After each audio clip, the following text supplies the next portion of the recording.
the show. Hello, ladies and gentlemen, and I didn't check my settings. My camera's all messed up. Hello, everyone. There we go. Because you did a single show. I did. Yeah, we were talking too much before. That's what happens. It is what happens. Hello, everybody. Welcome to the Saturday morning RPG show. My name is Jordan with a silent PH in the middle, and I'm joined always by my wonderful co-host, Sir Lucian.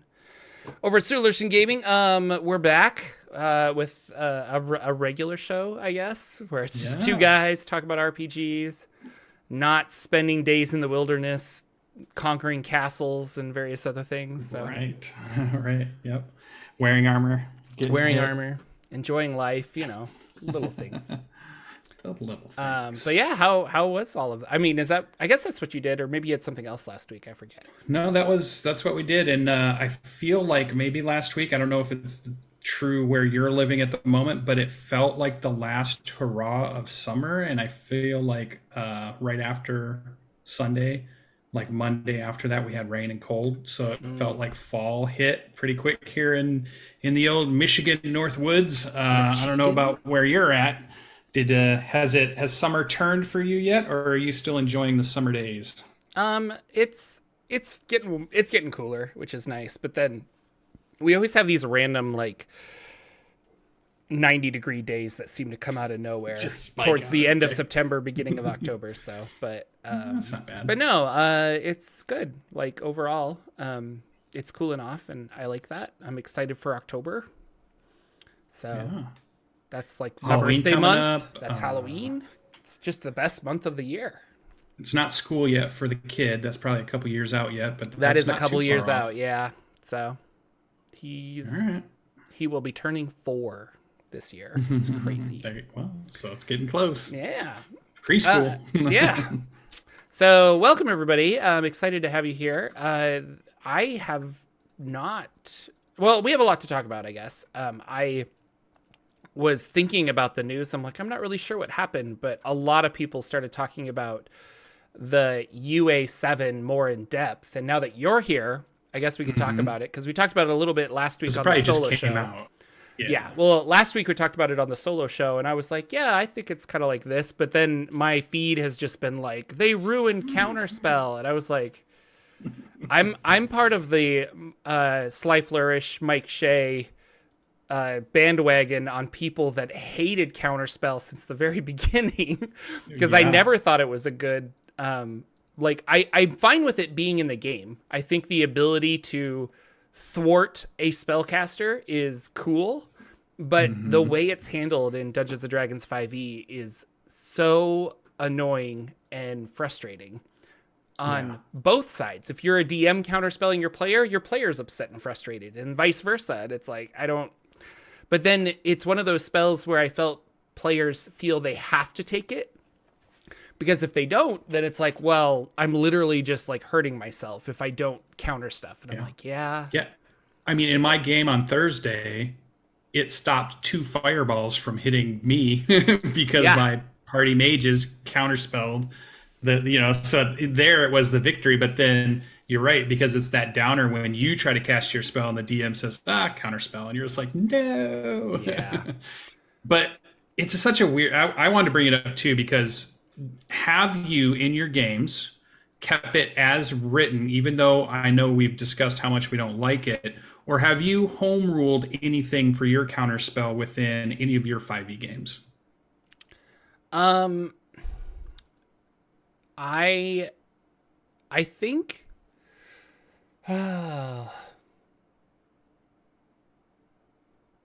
no, I think I played it as written. That's how we've been playing it. We've been playing it as written. Hated it, or complain about it, but we're like, that's the rule. We're going with it. Yeah, so... But that's kind of how I felt about a lot of stuff in my early careers of that. And I was trying to think if anybody played a wizard. With Joshe, right? Well, I played a wizard, but I specifically didn't take Counterspell because I hate it. And that was, I remember my party members were really upset with me because the enemy teleported away. And it was like, you could have countered that. And I'm like, you're right.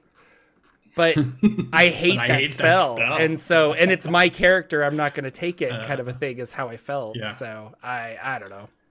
I have played a wizard in Tomb of Annihilation campaign where Danimal was running our Australian dungeon master from Down Under, and then also in this game we have quite a few in the Dungeon of the Mad Mage. We have a gnome who can counterspell, and now we have another character who died and made a new character, and I think he can counterspell now too.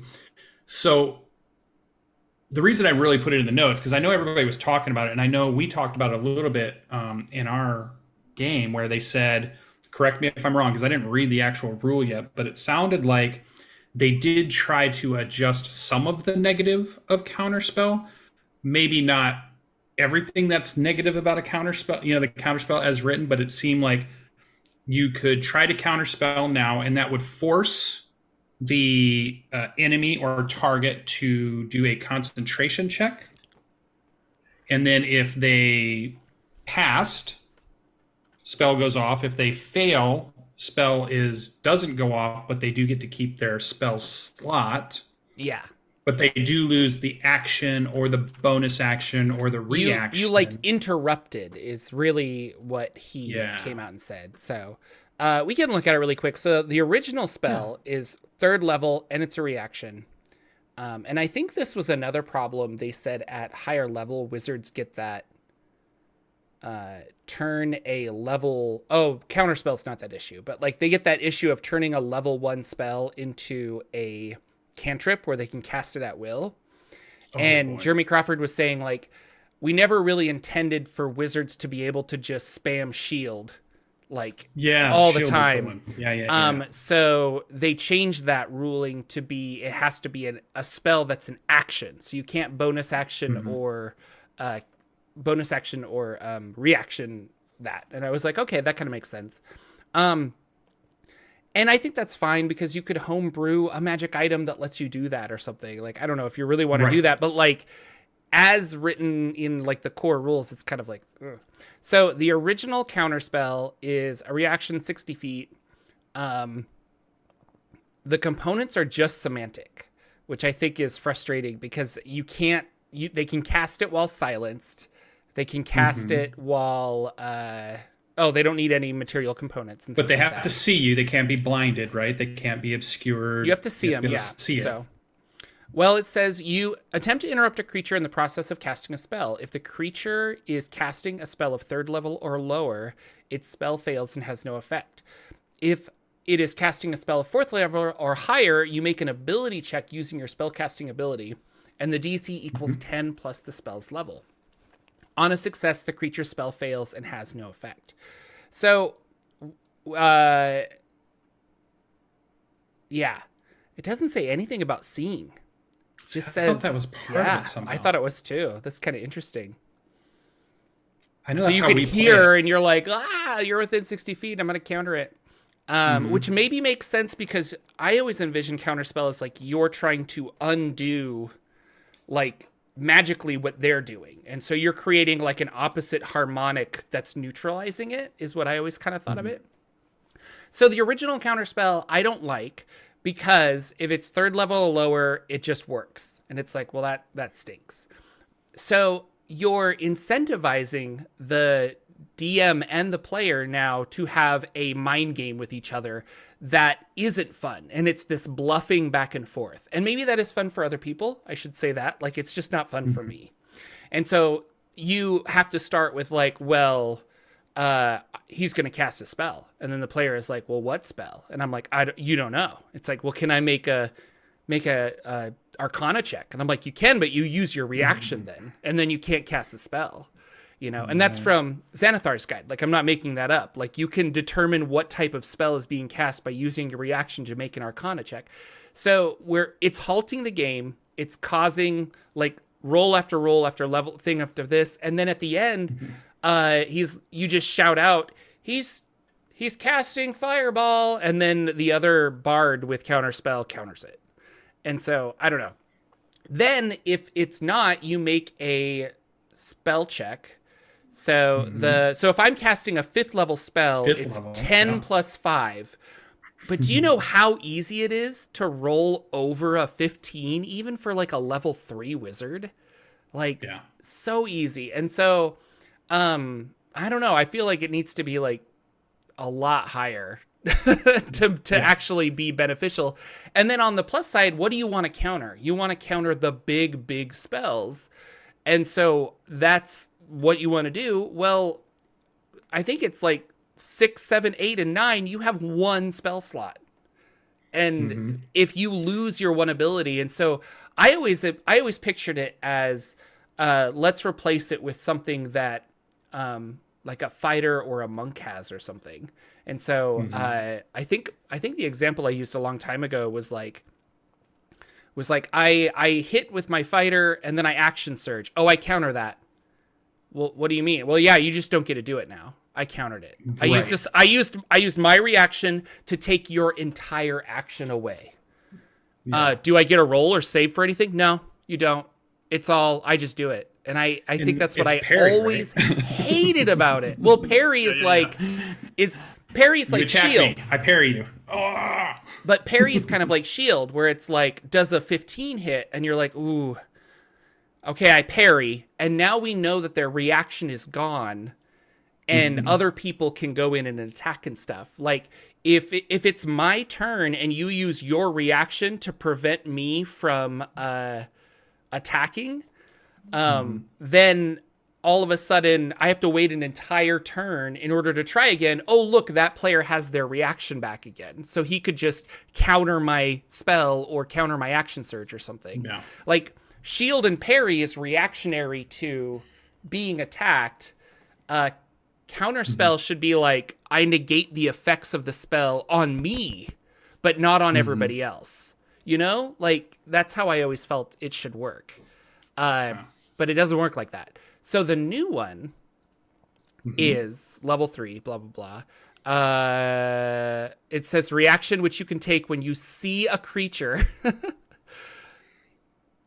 Which you can take. Oh, it does say when you see a creature. Okay, sorry. It does say that. There was a little asterisk at the bottom of the original spell. So it does. Right. You have to be able to see them. They must have added it, yeah. So reaction you can take when you see a creature within 60 feet of you. It's exactly the same, everything, semantic. You attempt to interrupt a creature in the process of casting a spell. The creature must make a Constitution saving throw. On a failed save, the spell dissipates and has no effect. And the action, bonus action, or reaction used to cast it is wasted. If that spell was cast with a spell slot, the slot isn't expended. And so really the difference is that I can bring a really sturdy lich who has a high constitution and make those rolls, as opposed to the player making an Arcana check to a static number that is 10 plus the spell level. You know? Yeah. And so I think it's more based on the target. I think it's better because the target can change. He can, you know, like, oh, you've got a really frail wizard with like 10 level 9 spell slots, but he has got a constitution of 5. Like, he can't maintain concentration on spells. And so it's like, I kind of like this idea. And it kind of solves the other problem of you have your 1 7th level spell. You've been waiting to use it. You might not even use it in 2 sessions or 3 sessions. Now it's in a big fight. Now you're ready to throw it off. You get countered, but you still have your spell slot. So there's still next turn to try that 7th level again. To try again, or a different strategy. You now know that guy has counterspell. I'm going to play around that, but I didn't lose. You lost your action, which I think is still a problem, because I'm trading my reaction to stop your entire action. Like, if you're a fighter and you attack 4 times with 1 action, that sucks. If you're a fighter and you fight 4 times with 1 action and you can only take a bonus action attack if you took an attack with your main action, it's like, well, now you don't get your bonus action either, you know? So to put it into perspective, I guess, is what I'm trying to do. Yeah. And in our game this past week, I got stunned. I got mind blasted by a mind flayer. I failed my roll 4 times. It's the worst that's ever happened, but 4 rounds went by and my guy just sat there and did nothing. It really sucked. Yeah. So not being able to do something is always that thing that gets those players. And I think what we've described so far is bad, but you can play with it, you can move forward with it. I think what truly breaks it is when I counter your spell and then you use your reaction to counter my counter spell, and then somebody else, the bard, uses that counter action to counter spell somebody, and then it's just like all these counter spells are just who's where's your reactions, all this stuff. And it just gets really messy at that point, where it's just like we fought a group of wizards or spellcasters that had it, and it was just a mess of counterspelling each other. So I always thought, I think this is the one thing. Tell me what you think about this. This is a spell where I think you have to start not by building the mechanics, but by really playing out what is the thematics of this thing? What is happening? Are we saying there's a duel of wizards, and as the spell is being formed, the other one is trying to unravel the spell? They're trying to distract, like they're picking up something telekinesis wise and throwing it at them, or shouting at them, or trying to get them to trip up in their words or their hand symbols, or what is actually happening, and then build the mechanic that kind of matches that. But it's not your spell doesn't go off, but maybe it lessens it a little bit, or at least enough that you would want to maybe do it. So maybe you get to roll a 1 or 2 dice to mitigate some of the damage, but still the thing goes off. So maybe it's not as good, but at least you've dampened it down. Maybe you can shift the target by 5 feet or 10 feet. Like that's what you're doing to counter. Like the idea of what are you actually doing, or just have like just like there's a grappling rule where you decide what is happening with grappling, and that is outside of kind of the attacks and the other stuff that's happening. I always think that counterspell should have been its own little thing too. Some type of dual fast mechanic that seems to be fun for everybody. Maybe doesn't stop things completely, but still mitigates a little bit of it so that you might make a choice to do it, and then build the rule from there. Yeah. Is kind of what I was hoping. I think their Wizards of the Coast mentality was, hey, we have this concentration mechanic, and I'm talking about original counterspell. So we have this concentration mechanic where in order to maintain concentration on a spell, it's DC 10 or half the damage you took, whatever's higher. Mm-hmm. So if I took 16 damage, it's half of that is 8, but I still do a DC 10 check. And DC 10's kind of like, the average human being has a 50-50 chance, but like you're above average, so you're going to have a better chance. And you can stat into Constitution and get proficiency and stuff to aid you with that. So they were like, oh, well, if it's like concentration, then we'll just add the spell number. Like, oh, it's a 5th level spell. It'll be 10 plus 5. That's kind of like the equivalent of taking half the damage. But the thing is it's not at all. Yeah. Like, especially when you can take like 45 damage sometimes from things. So it was definitely not well thought out in that sense, which is a reason I don't like it. And this makes a lot more sense because you're forcing a saving throw, which is every other spell. Like every other spell that forces a saving throw is like, okay, my spell save DC is this. And so it's a known mechanic. Yes. You're not reteaching anything. Yeah. And then I can have a level 20 wizard has a much better chance of countering this guy's spell because his spell attack and modifier in DC is way, way higher, as opposed to the level 3 wizard or level 4 or 5 wizard, whatever. Whenever you get level 3 spells, can like counter a level 20 thing. You can also burn legendary resistances to make this happen. I definitely don't think counterspell is fixed. I don't like this version either, really, because you're still using a reaction to take away somebody's action.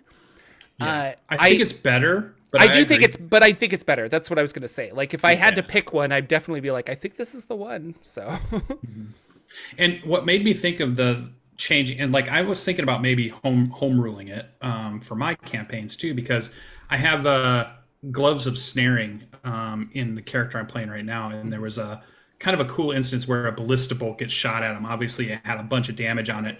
I try to catch it. I roll a d10 plus a certain number. I don't quite get the full number, so you still take some of the damage or some of it, but you can mitigate a little bit of it, right?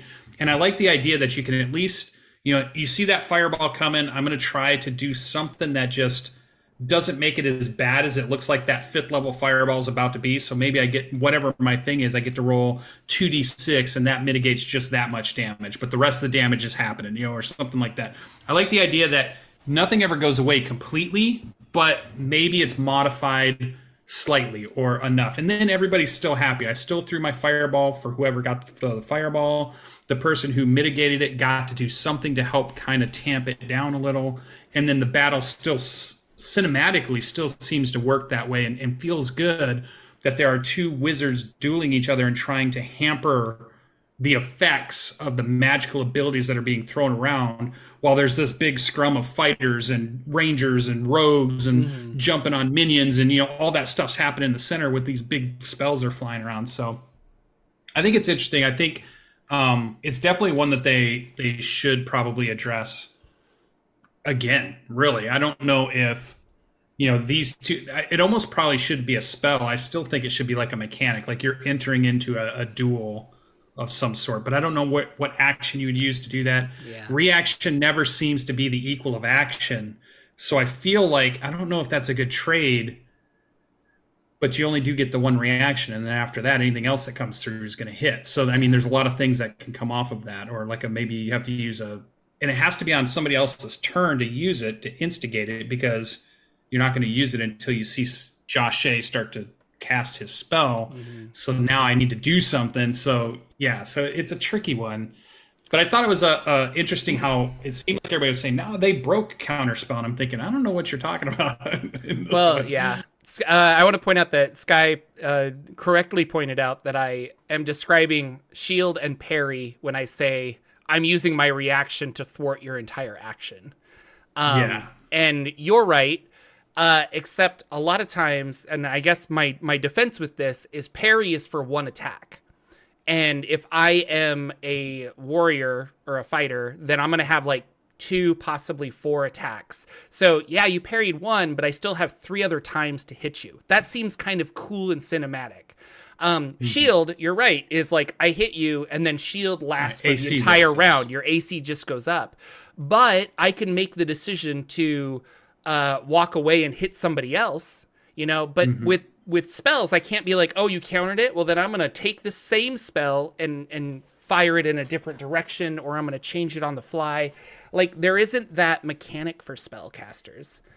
But right now, I don't think they can take it out of the game or change it so dramatically, because people will flip out. Because like you said, people were like really excited about this, and they wanted, or they like counterspell. And I'm playing Baldur's Gate 3, and it feels like counterspell is essential in that game, because there are so many times where something pops up and it's like, hey, they're casting like this terrible spell, and you're like, ooh, yeah. Oh, I can't let that happen. I do want to this is my last level 5 spell slot, but like, I can't let that happen, Yeah. Or it pops up and it's like, they're casting Eldritch Blast. I'm like, I'll let that happen, And so I get it. I don't like counterspell. So something that I was just thinking of while we were talking is a very unused feature of Bard is counter song, I think, where you take an action to play a song and it gives everybody advantage on saving throws against being like frightened or charmed. I would like something like that. Like, I'm going to cast a counterspell, and for this turn, anybody who casts a spell at my party members has like a -5 or a -10 to their attack roll. So sometimes the spells might still go off, but they'll make their saving throw. Or sometimes the spell will just flat out miss, or they'll have advantage on the saving throw.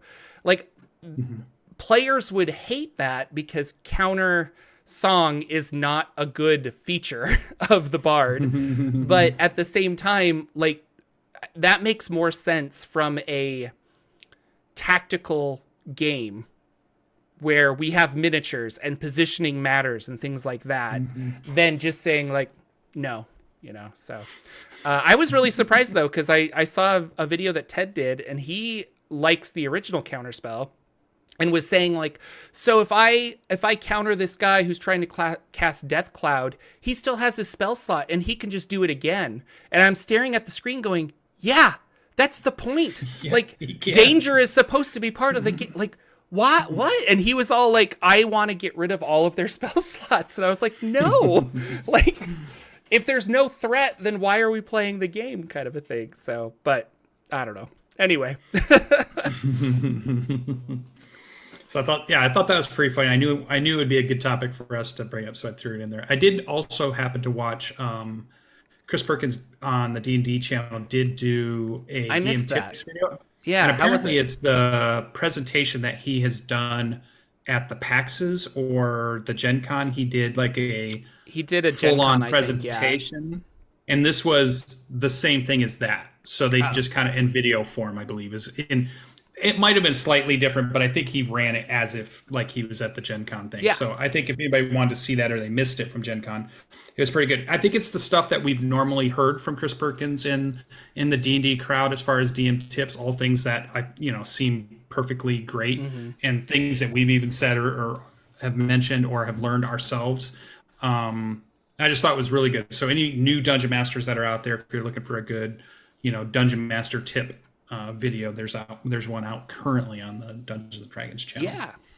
And then I'm going to talk about this here. Yeah. So speaking of Chris Perkins, he tweeted out a picture of the Planescape box set. So the physical book is getting made, I guess, which I don't know if they do. They must do some early runs just to like check it over and make sure nothing's like off center.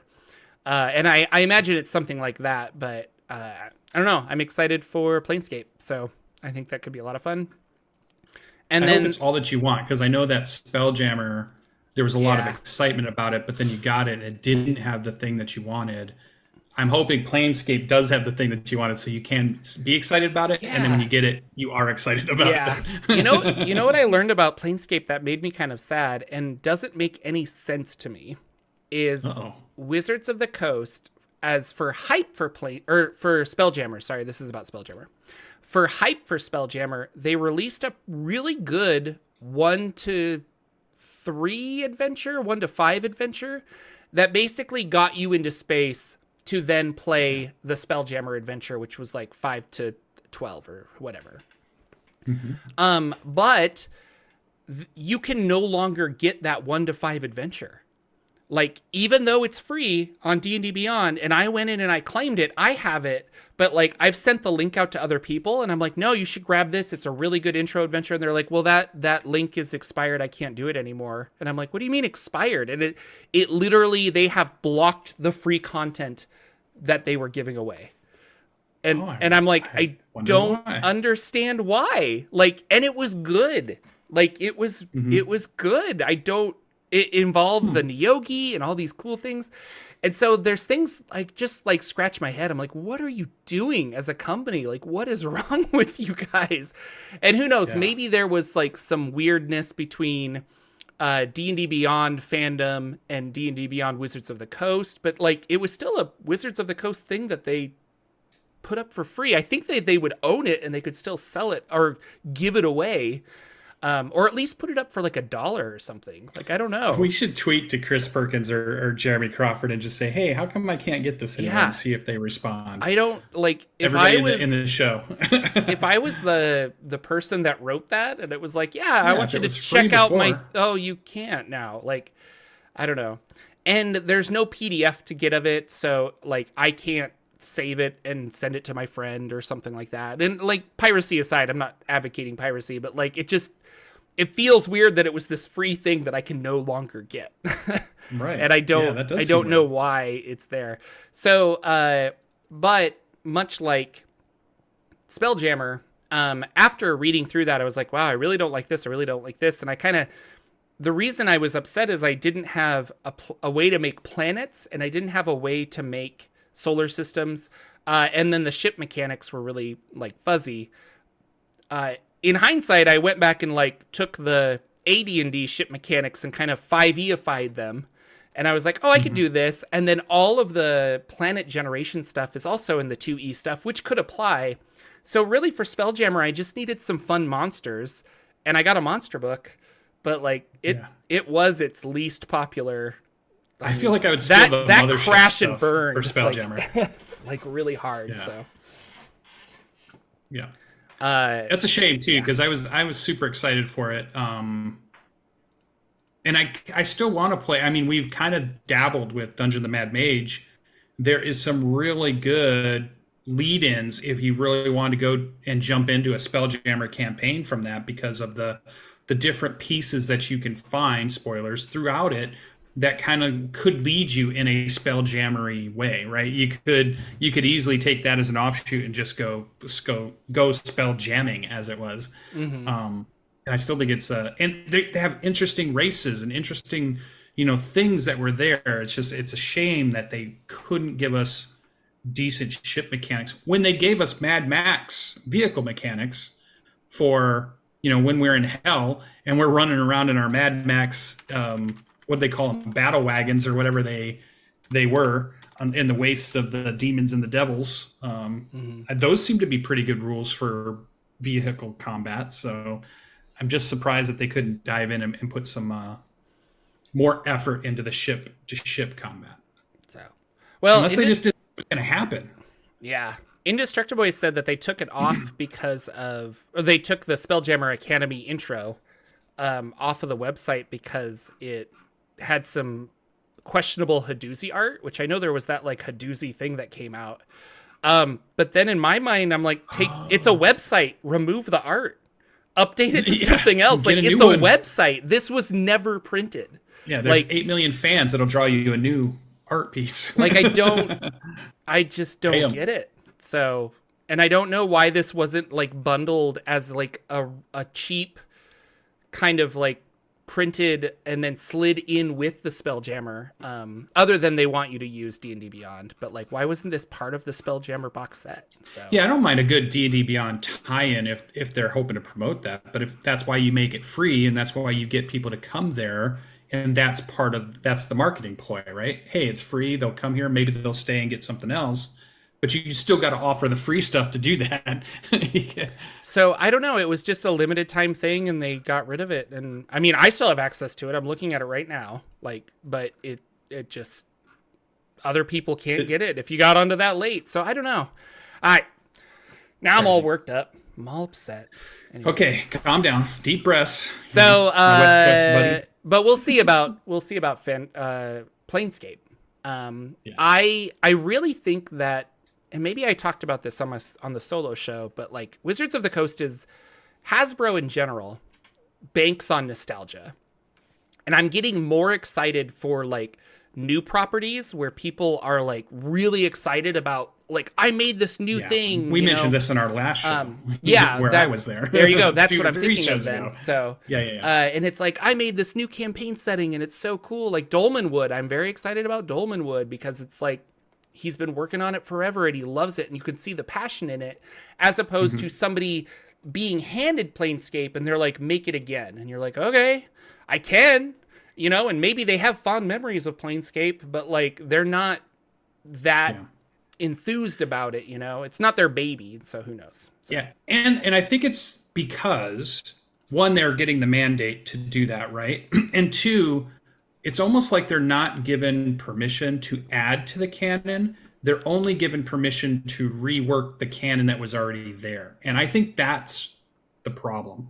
Like if they'd have been able to say, okay, we're going to do Planescape, but now we're going to talk about some other planes that we've never talked about or never done, or there's something new, then we can get excited about it. Or in Spelljammer, we have some of the old Spelljammer stuff, but here's the new stuff that we've never had. But it always seems like they're just rehashing what has already been done, updating it for 5e and using those tools and toys, but not really giving us newer ones, right? And I think that's where they've fallen down, if I were to say, in the 5e campaign world.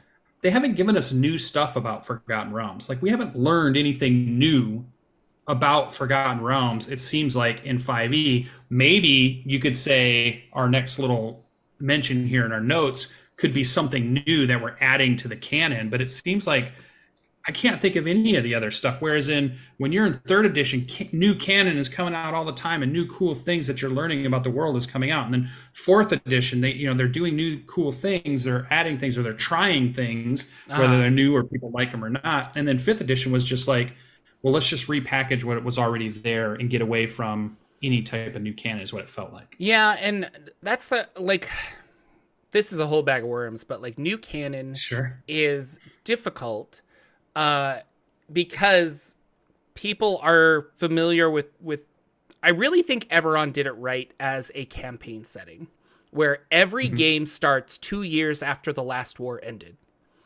And we can explore different parts. You can tell thousands of different stories in Eberron, but it's like it always takes place around 2 years after the war. And then if you become really excited, you're like, you know what? Let's play during the last war. So then you have like a flashback game and you're actually like fighting, the big war. Or let's flash forward in the future. Like, did the Mournlands expand farther? Like, oh, I don't know. Let's try it. So that works because we all have a same kind of basis to go off of. And the idea of the living Greyhawk or living Forgotten Realms is a really cool idea. Don't get me wrong. And it can have novel tie-ins and all this other stuff, but it makes it confusing as all get out. And so that is why Wizards is saying, like, we want the Forgotten Realms to kind of just be like, what is the word? I don't know, like Marvel or something where there are all these different stories that take place in different time periods, but really it's all kind of like modern day New York, and you just kind of enjoy it. So with that and the movie coming out and 5e in general, they've never put a date on a lot of things because they kind of just want it to be like, well, all this bad stuff is happening. Or what I think is they're going to do is they're going to say, each of these different adventures, Tomb of Annihilation, Out of the Abyss, they all happened, but in different branches of the multiverse. Because I think that's what they want to do, is just say that. And that everybody's game is a different branch of the multiverse. And so... right, and I think that's what tied them from making new canon, is they latched onto everybody's world is their own world, and it all exists in the multiverse. So it's like they don't have to invent any of that stuff. We're letting the dungeon masters do it, which is great. There's plenty of dungeon masters out there that are ready to create worlds and create new stuff. But there's still a large group of us, I think, that would love some new stuff about Forgotten Realms that we've never gotten. Places we haven't gone that haven't been more than described by a paragraph. How long has it been since we've gotten to go to Myth Drannor? We're finally going to maybe get to go into Thay, but like a deep dive into Thay has been long overdue. What about all the other big giant continents that are out there floating around in these oceans? There's all kinds of places we could be going, and they're not doing any of those things. It's just like rehash of Sword Coast and the same adventures and stuff from Sword Coast, the same things that we're already had done, because they know that the iconic Waterdeep, Baldur's Gate, Neverwinter, they want those to stand out, and those only stand out if you force people to go there all the time. But I agree. I was very surprised that they went to Chult. Like, that blew me away, because it's not that far away, but it was like far enough away and dinosaur-y enough that I'm like, wait, what? Yeah. And that was my favorite, I think, too, because I learned some stuff I didn't know before. Yeah. Versus playing now. They definitely can expand on the lore and make it a living Forgotten Realms. And who knows, maybe with 6th edition, we'll get another, like, hey, it's 100 years in the future. This is all the stuff that happened in 5e. Now we're going to have the new 5.1e, and it'll be 100 years in the future.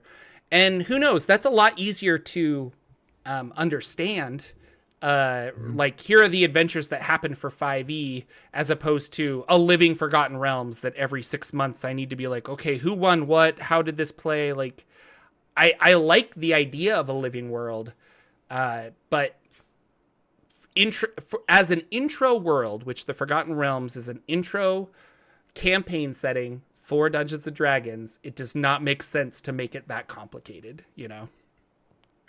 So, Phandelver forever, over and over again. That's all we'll play. Phandelver Below is out September 19th, which will be exciting. And I actually got contacted by Wizards of the Coast PR team. I guess they have a new PR company that they're working with, or they're doing it in-house or something now. So I was very surprised. So they contacted me. I was on a mass email list, blind copied kind of thing. So it's like, I can't see anybody else who's on there, but it was a generic email. But it said like, hey, we want to send you a copy. And I was like, I'll take your copy. So I guess they're going to mail me a physical copy, which will be cool. Nice. So I don't know. This one's interesting too, because like this is we find out about the obelisks, which I really think is an interesting thing. Yeah. So it's on D&D Beyond. I went and casually read through it. I think it involves a obelisk, but it doesn't. It's like another piece of the puzzle. It's not the grand like answer that we've been looking for. And I was a little upset because I'm like, you guys are marketing this as like, we'll finally discover the secrets of the obelisks. Yeah. And I'm like, no, it's just another weird obelisk that does something weird. And goblins are using it for weird things. It doesn't seem to have a like, I want all of the obelisks. Does it connect to the other ones? Well, it does. Like, it is the same type of obelisk as all these other ones. But the thing is all the obelisks have different powers. Mm-hmm. But I wanted this adventure at the end to be like, and all the obelisks flare up all over Faerun. And then they create like a giant pentagram, and like Vecna bursts out of the ground. Like, I don't know. I wanted something cool like that. And it doesn't have that. So I think they're saving that for the 50th anniversary, or it is not on their mind and they were like, we thought it would be kind of fun to put this in, and then people like Jordan made videos on the obelisks and now we think it's an important thing. I don't know. So or it's something that they didn't think was important, but we did. We just grabbed onto it as fans. Sometimes grab onto something that the creators didn't realize that was going to be the thing that grabbed you. we boblined the goblin, the obelisks, and now we have a pet goblin that follows us around. So who knows? But and maybe I'll reread it. Like I casually skimmed it looking for obelisk stuff. So maybe upon rereading it or reading it thoroughly, when I get the physical book, it'll pop out to me. But I was like all set to make a video, and it didn't. I was like, there's nothing here. So there was a PAX West Acquisitions Incorporated game. It's available on YouTube. I want to watch it, but I haven't watched it yet. But it's on my list of things to watch because I enjoy those. Jim Darkmagic came back, so I'm really excited to see Mike Verhulik play my favorite wizard. These guys crack me up. We talk about Invisible Sun every once in a while, and it is hard to find because it is out of print. But Monte Cook Games announced that they're doing a reprint. So it's another Kickstarter reprint. So they'll start a backer kit or a Kickstarter, and you'll pledge money, and then they'll just fulfill that. So it's not like I think it's literally like, how many do we need to make is what this is. You know, it's like a pre-order so that they know. Is it the cube? It's the cube. It's the whole thing. Get it? All the props, the cube, all the cards, it literally is the whole thing. So if you want Invisible Sun, it's coming back. This could be the time.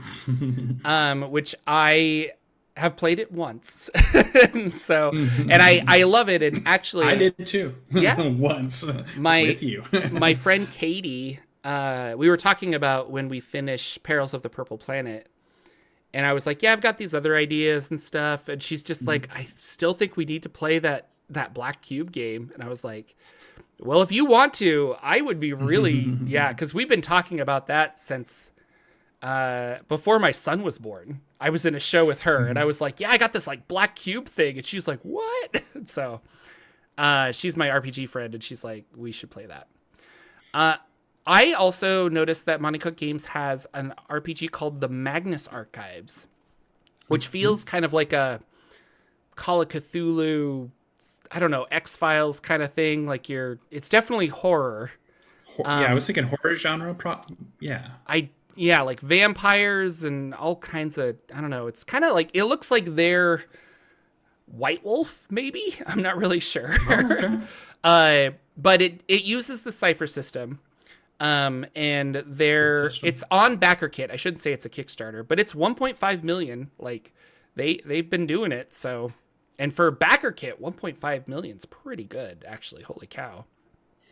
So yeah, and they've been putting out some cool, interesting ideas in the last year or so. Just these little niche ones with the one about the house, then that Appalachian Mountain yeah, one. I and bought then, the house. You know, it's like yeah. So Just some interesting ones. I was excited to see that this was Cypher because I was like, oh, and it kind of goes back to that. You can tell lots of different stories with the Cypher system. So I am not as interested in like the weird liminal horror kind of vampire stuff. So I didn't back this, mostly because I have so many other games, and I backed their last one. So I'm getting their modern day magic Cypher book in the mail, and that's the one I'm more excited to play. So I didn't back this, but like it looks cool. I mean, Monty Cook always does great stuff visually. And I mean, I'm sure the game is fine too, but like you look at the art and you're like, oh my gosh, this could be really cool. So, yeah, Old Gods of Appalachia was one. Yeah, that's based on a podcast, and they did that one. Yeah. I feel like this Magnus archive might have been based on a podcast too. Maybe it is. Did I see that in some of the stuff? Maybe. They did the weird, some planar resource stuff. They're doing all kinds of Weird's cool coming stuff. out. Planebreaker, which I love still, reading that. I'm trying to think of the other one. But yeah. What's the name of the house one? The house one was called The Darkest House. The Darkest House, okay. Yeah. I bought it at Gen Con. It's a system-neutral horror game. And I say system neutral because like you're supposed to be able to import your characters from any game somehow. And I think it's because they're in a weird dream world state or something. But I haven't had time to sit down and read it as well. So I've been reading lots of other stuff. And novels. Lots of crazy other stuff. Night Vale got an RPG. Yeah, Indestructible. That is kind of like welcome to the Magnus archives. So good. Yeah,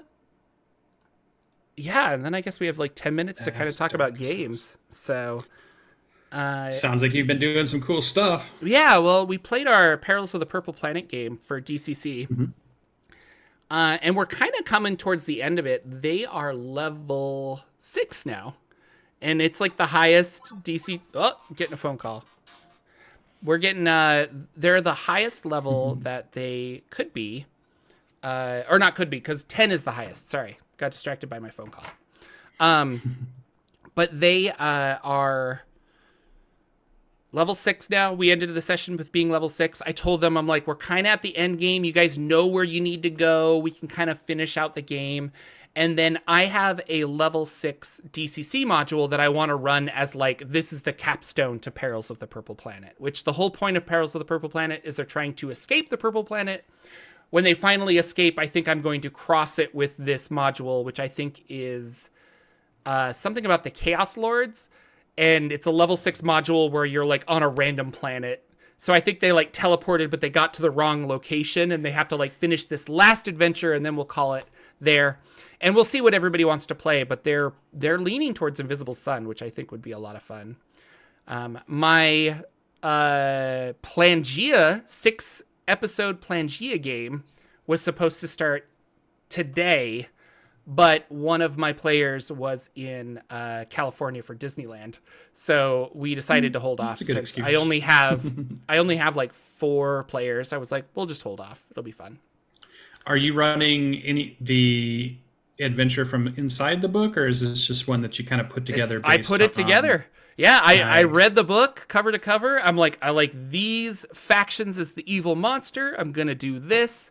I was reading another book about like parasites, and I was like, I want there to be like mind controlling parasites. And then Baldur's Gate 3 came out, and I'm like, well, now I'm just ripping off Baldur's Gate 3 because of the tadpoles and stuff. But not really. But I think my players, if they have played Baldur's Gate 3, will be like, oh yeah. But no, it's just like I got it all worked out. It's going to be a lot of fun. With wiggle room for them to go, not so they're not railroaded, but like there's a clear like the adventure is this. So what clan did you pick? They get to choose from any of the 3 in the the great wild in the center.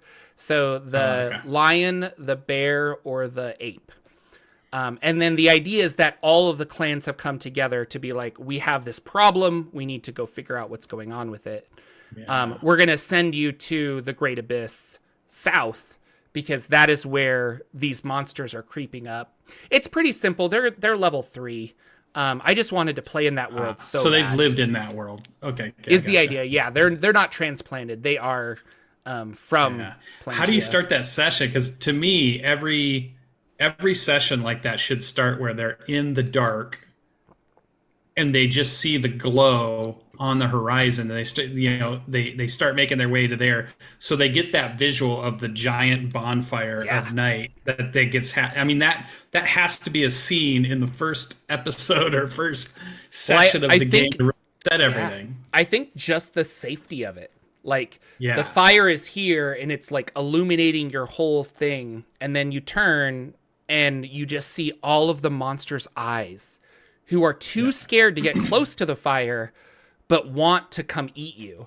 And I think that visual of like safety, fire danger, but like safety versus I can't even tell what's out there, Yeah. So. And they're building it as big as they can all through the night. They're constantly building it. Like there's like just throwing in those little, you're talking to this person, but while you're doing that, you see another person carrying big chunks of more wood to throw on the it's just like, and every day is like, we need to go collect enough wood to survive the night kind of a thing. On top of like food, there's a whole game of like foraging and getting food and stuff. And so, so good. They did a really good job with that campaign setting. It's so good.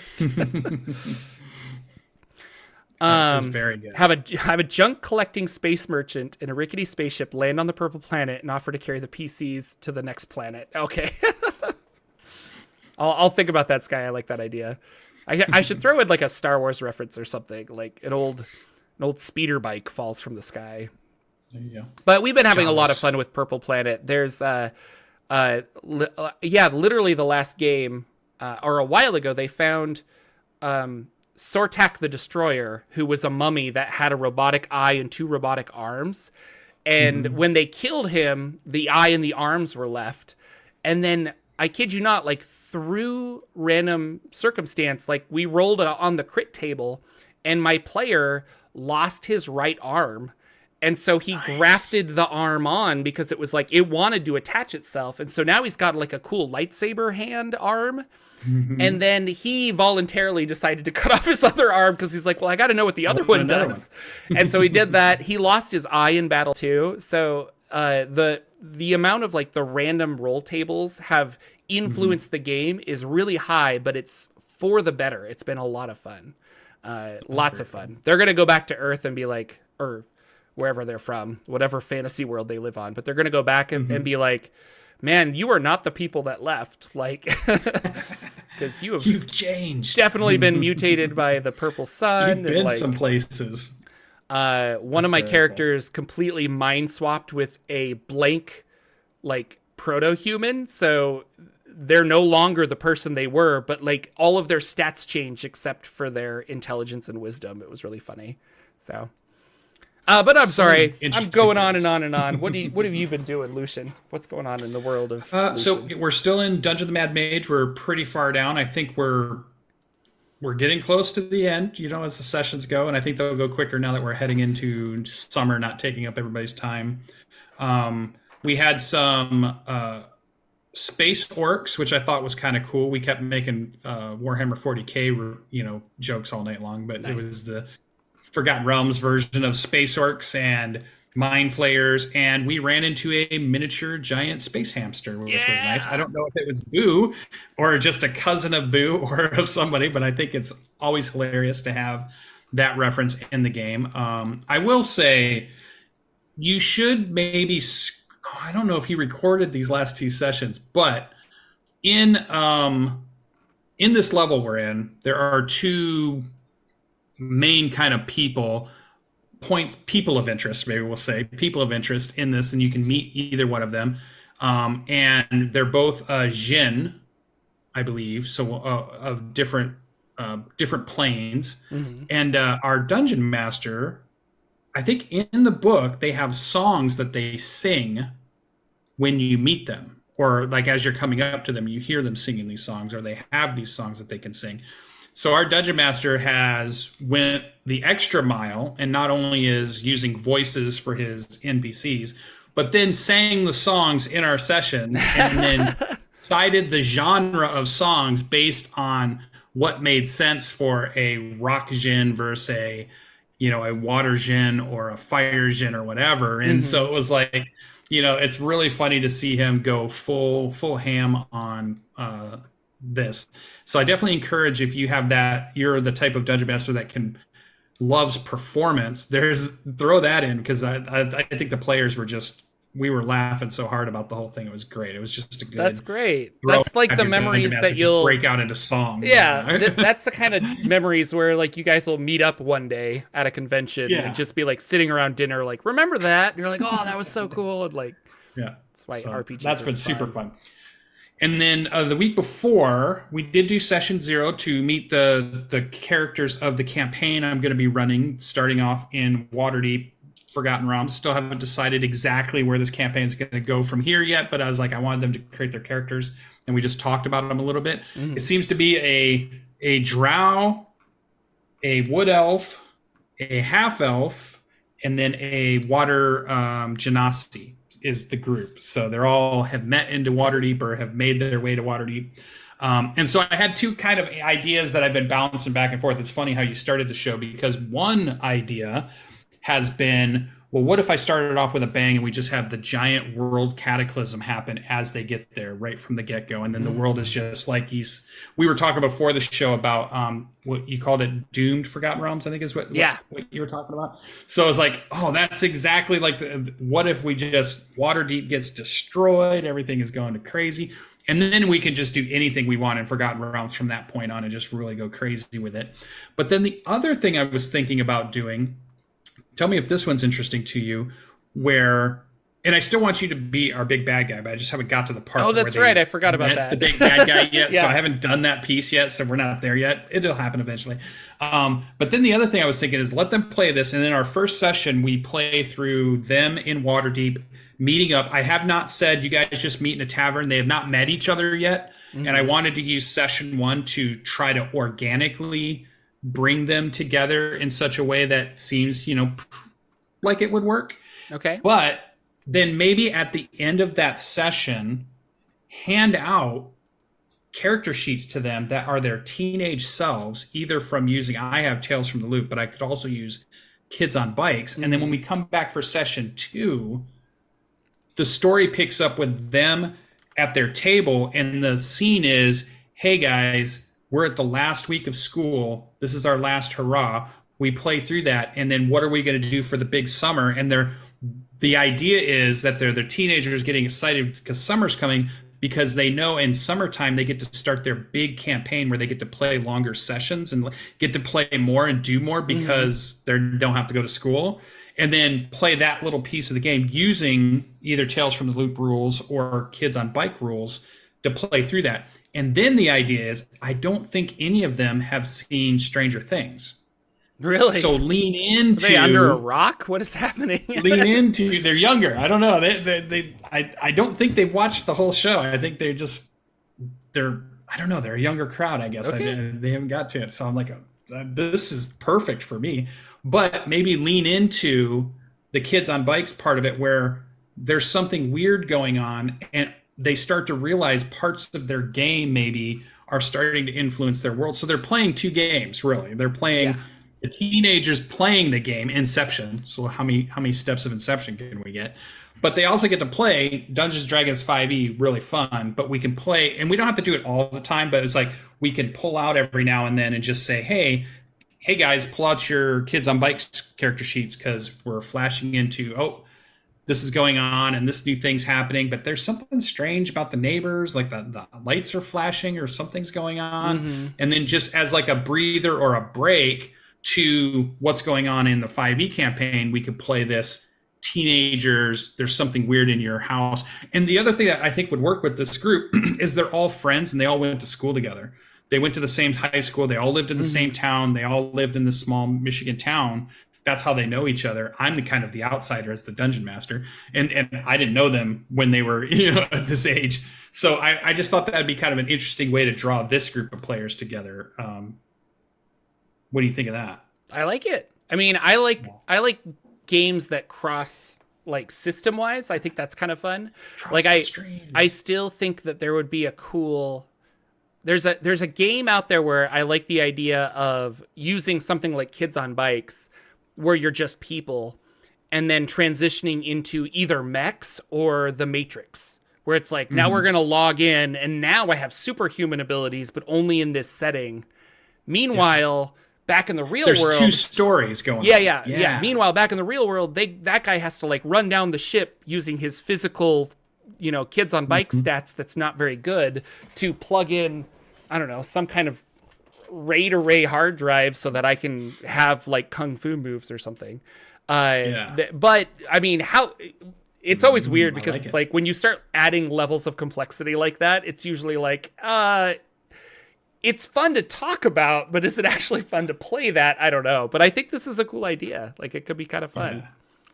So those are the two ways I'm going. And then, because I still haven't centered on exactly where I want this campaign to go. They've just said they want to play a 5e Dungeons & Dragons game. They're excited about their characters. I think I've kept it pretty secret enough that they just don't know what's about to happen. They've not played they played a couple of published adventures in the past, but they haven't done a lot of Dungeons & Dragons. They haven't done a lot of 5e or Dungeons & Dragons in general. So I think I have, I can really pick from anything. I was looking at the other thing I had thought about. I pulled out my Essentials, the other one they did, the Essentials kit that was like the starter kit, and I think it has the Icespire Dragon adventure storyline in it. Oh, yeah. Which also does kind of get in the Phandelver area, so another Phandelver spot. But it was the one they redid as a box set, as like a newer box set. So I thought that's the other one I could run if I just wanted to run something that was published. And well, if you get Phandelver and below, it includes the original Phandelver game. And so I could have all of it then. 1 to 5 is just Phandelver, and they cleaned up a bunch of language here and there and made it a little clearer. And then you could do that, but. And then my last idea is still Temple of Elemental Evil. I bought from Goodman Games, the 5e version. Yeah. I have sitting right there. I just didn't know if I wanted to dive into. I'm in Dungeon of the Mad Mage. Do I want to run a mega dungeon that nobody ever finishes? Mega dungeon? Yeah. Do I want to dive right back in? Yeah. I don't know yet. So it's iconic, but it's like it's not. I don't know if now's the time. Yeah, I think the joke is that nobody actually finished the Temple of Elemental Evil like ever, and that's one of the reasons it's iconic, because it was just like, what? So who knows? Yeah. And then other than that, Starfield has consumed my last week or two, like Baldur's Gate has consumed many others, which I'm still going to have Baldur's Gate consume my life. But right now I'm deep into Starfield too right now. And I hear it's good. So I want to get into that, but I need to finish Baldur's Gate 3, which I'm close to. And then I gotta replay it. I have like a whole nother thing where I'm like, I gotta replay this and go on a different like play style and see what changes. I recommend have a palate cleanser of some sort where you play another style of game or different game before you jump back into Starfield, because I think it's just like Baldur's Gate in that it's an RPG adventure and there's a lot of stuff and story and stuff going on. I don't know if you want to do 2 of those games right back to back with all with Starfield, yeah. Because you'll want to play. I'm already thinking I want to go back through Starfield and do different decisions and different things. Because it's a Bethesda game. It's an RPG mega game, just like a Baldur's Gate. I'll go play Pikmin or something in between. So yeah. Awesome. Well, that's our show, ladies and gentlemen. Thank you so much for watching and for subscribing and sharing. The best way you can help this podcast is by sharing it with friends, and you can do that by going to what's the website? The podcast is now on jorphdan.substack.com, I think. .substack.com. Yeah. So you can go to jorphdan.substack.com. Last week's episode is not there because I didn't edit it and put it up there, but I will now that I have this episode and last week's episode to do. So definitely check it out, subscribe there. Patreon, YouTube channel. I'm hoping to get more YouTube videos done. I've been writing a lot of stuff, but I've also just been taking a lot of like Jordan time, kind of just like trying to feel better and do better and write things like that. So, it's a good time for that. Yeah. We will be back next week with another episode. And until then, take care, everybody. Thank you so much. Bye-bye.